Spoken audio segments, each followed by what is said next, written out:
কুষ্টিয়ার বিস্তীর্ণ চর অঞ্চলে প্রচুর পরিমাণে গবাদি পশু লালন পালন করা হয়।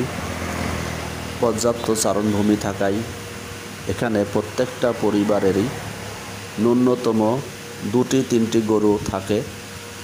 অনেক খামারি আছে যারা লোক রেখে গরু লালন পালন করে থাকেন।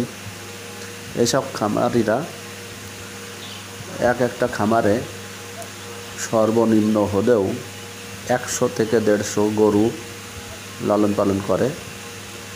তাদের দেখভালের জন্য লোক রাখা থাকে।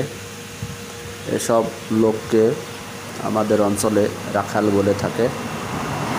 এইসব রাখালদের এক একজনের বেতন 15-20 হাজার টাকা করে মাসে দেওয়া লাগে।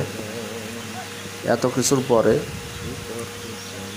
গবাদি পশুর চারণভূমি কম থাকার সত্ত্বেও খাদ্য সংকলন হয় না, তাই উন্মুক্ত মাঠে এইভাবে দেখছেন গরুকে খাওয়াই দিয়ে বেড়াচ্ছে।